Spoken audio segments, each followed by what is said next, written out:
Hi guys, congratulations on the movie. Thank you. I watched it yesterday, and it reminded me of something, and I don't know if you would agree. It reminded me a bit of Eternal Sunshine of Spotless Mind, the whole kind of the feel of it. Did you get that feeling as well?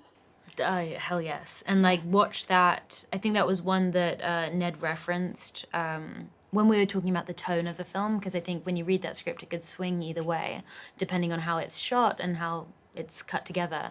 And he referenced that, and I was so excited, and I felt really like safe in it. I think it's an example of like grief exploration, relationships, and some kind of time travel that's meta but very close to the heart and more gut-wrenching than it is kind of sentimental and soft.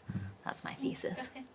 I mean, Eternal Sunshine is one of my favorite movies, so to be in the same conversation is an honor. So yeah, I would hope it could be something similar in that vein. Yeah. I mean, this isn't exclusively a time travel movie. It's more about sort of those feelings we get when we remember lost friends or the past or lost relationships.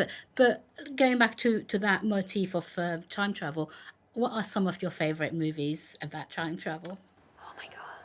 About Time is a really beautiful So film, I good. think. Again, those performances really like root it in something so real and gritty. I love that one. Click. Oh my god. Adam Sandler. Yes. Yeah. I haven't seen that in years. Heartbreaking. Yeah.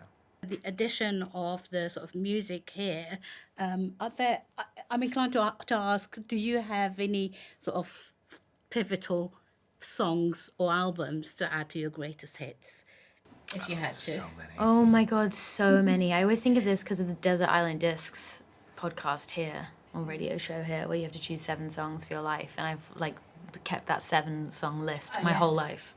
But Please feel free to share them.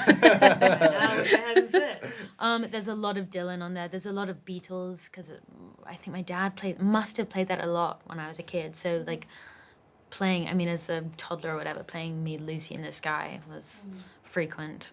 Probably wasn't, but I remember it. So that's definitely a transportative one. The classics like that. Waterloo, what is it? Waterloo Sunset? The Kinks. Oof, yeah. I had a big Coldplay phase. I mean, I still love Coldplay, but that, the Parachutes album with Yellow, I mean, that God, it's so kills good. me. Yeah. There's a huge resurgence of younger music fans going to like more indie rock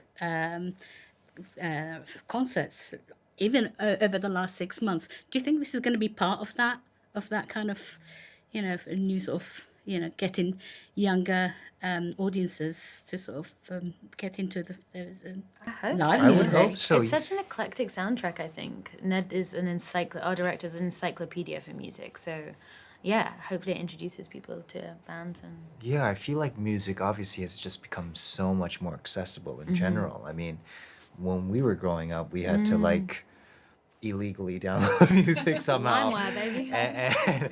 And now you go on Spotify, you can Yeah. type in any song and you listen to it, and the music knowledge that these kids have these days is Can be amazing. so much more eclectic Yeah, and wide-reaching yeah. rather than sticking to your favorite CD. Yeah. Do you think having music as accessible as that, like, almost kind of cheapens it? I mean, I'm even older than you, so I remember having to record things off the radio to listen to them later on. Wow. So, like, do you feel like there should be more? That we should be striving to sort of. I don't know. I think it's search so for wonderful. things? It's like the democratization of access to the industry. So you do get a lot of up-and-coming artists who are able to put their music out there. It does sound to also be incredibly detrimental to the artists themselves, who don't get to make as much money from streams and stuff as they did when you would buy a CD. But yeah, it's hard to say. Yeah, I agree with that. I would say the one thing that is kind of sad is like a lot of musicians, when they create albums, there's a story, there's a full story in that album. And because albums don't really exist anymore, it's kind of these single tracks, you can't really see the full story the album is trying to create. So, yeah. Lucy, you do like a fantastic. I want to say. I don't want to say Valley Girl, but I mean, there is a mention to Silver Lake in the movie. It's kind of Silver Lakey, kind of like trendy, sort of. fantastic accent. How did you have to work with a coach or?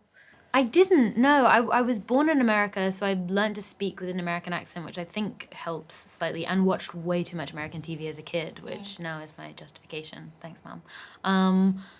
No, and I was surrounded by Americans, so just kind of, as if I slip up on a word, I'd ask for a kind of parroting and just repeat what they say.